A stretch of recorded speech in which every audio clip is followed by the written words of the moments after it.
My first meeting with President Reagan took place on June 26, 1983, when at the Marine Barracks in Washington, I assumed the duties as your 28th Commandant of the Marine Corps. And it was a night that I shall always remember because it was a night, among other things, that our Commander-in-Chief officiated. As our baritonist who sings God Bless America finished his beautiful rendition, President Reagan, who was sitting next to me, said, "My, I'm sure glad I'm not the speaker, because after that I don't think I could make it." And I said to him, "Thank you, Mr. President, I am." But he then made a telling remark. As the troops marched on the parade field at our Marine Barracks in Washington, as they marched on to the restraints of the Colonel Bogey March, he said to himself and not to anyone else, "My, and some people call me a warmonger. Who would ever want to send young Americans like that off to war?" And that was the compassion of our Commander-in-Chief. And then finally, as he and I marched off the parade ground, at the end of the ceremony, all the military personnel rendered a smart hand salute. For this, President Reagan said, "You know, PX, I sure wish that I could return their salutes." To this I responded, "You can, Mr. President. You are our Commander-in-Chief." And for the next 6 years, he returned each and every salute from any soldier, sailor, Marine, airman, or Coast Guardsman. That was our Commander-in-Chief. I think if I were to coin a phrase, or put a phrase to you, I would say that the wall and the perestroika and glasnost, as we knew the words of the political moves, fell because of one thing: the Strategic Defense Initiative.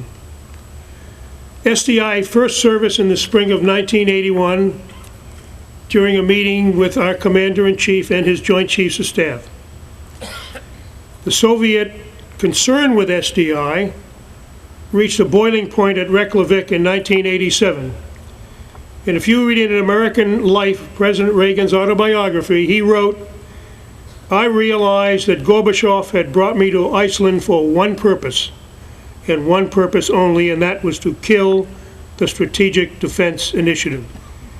He must have known from the beginning he was going to bring it, because he was going to bring it up at the last minute. The meeting is over," I said. "Let's go, George." For George Shultz, "I'm leaving."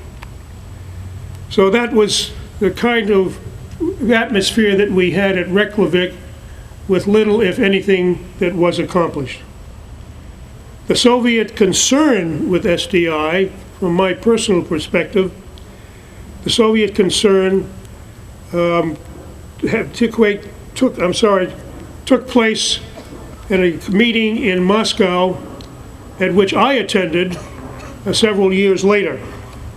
Admiral Bud Zumwalt and I were the two senior military personnel, and Marshal Nikolai Olikov, former chief of the General Staff, and Marshal Viktor Kulikov, the vice commander-in-chief of the Warsaw Pact forces, led the delegation.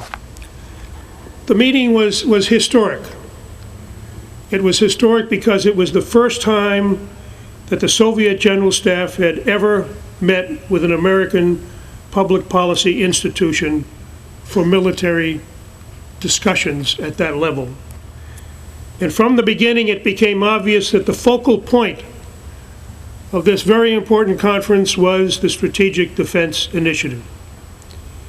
Each of us, each American, had a Soviet counterpart, one who badgered you throughout the whole two-day meeting on the evils of SDI. Mine was the father of the Soviet strategic nuclear program, a Russian by the name of Mikhail Milstein. I'd like to share with you my comments at the end because I think they are significant in the importance of SDI to the future of America.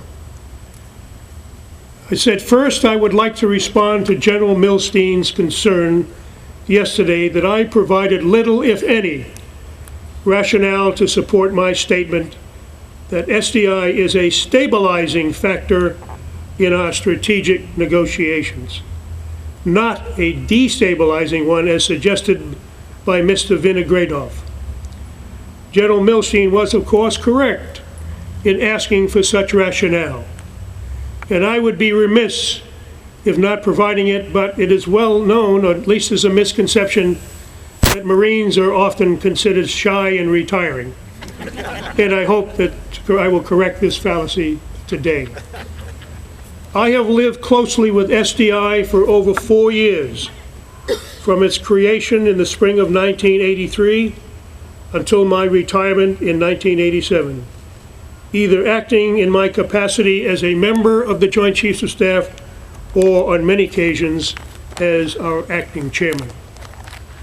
From its inception, our president, Ronald Reagan, who was also our Constitution, by our Constitution, our commander-in-chief, has correctly felt that any sovereign nation has the right and the responsibility to protect its people from any and all threats to their survival.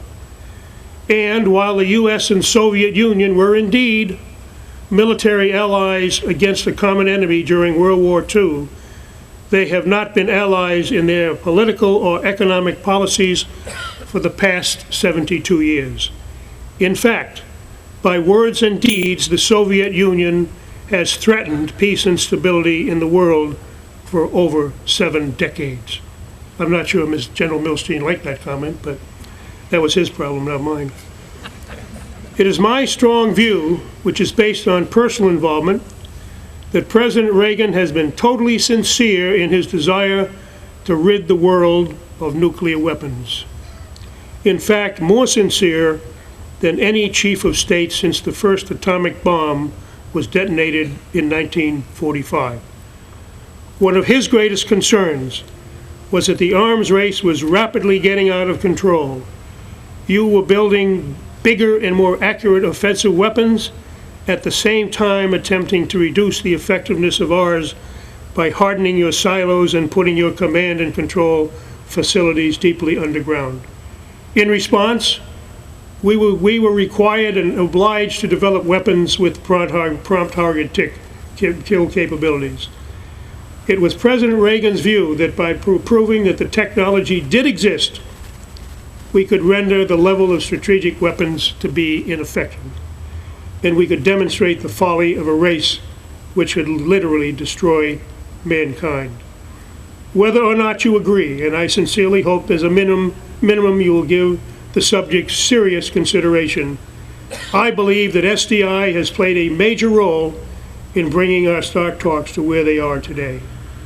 Unless I am totally in error to preclude even a perception that SDI is a destabilizing force, the former president offered to share critical technology on SDI with General Secretary Gorbachev. Possibly we have reached a point where we have agreed to disagree, and I sincerely hope this is not the case. So be as that may, the future of SDI is a subject of enormous importance to U.S. participants at this conference and will not be decided at this table. It has become an integral part of our U.S. strategic posture, and personally, unless absolutely convinced to the contrary at some time in the future, I shall do everything in my power to ensure that it remains so and never used as a negotiating chip. In closing, let me assure you that the words and strong emotions of your views on SDI have been heard, and if asked, I shall repeat them at appropriate levels of my government. All I ask is that you do the same on our behalf. Thank you for your patience, Mr. Chairman. So my conclusion is to you here today that as a legitimate father of our Strategic Defense Initiative, there can be little doubt that Ronald Wilson Reagan, class of 1932, did more to end the Cold War and bring down the Berlin Wall than any other human being, and in doing so may well have saved humanity from a nuclear holocaust, either planned or accidental.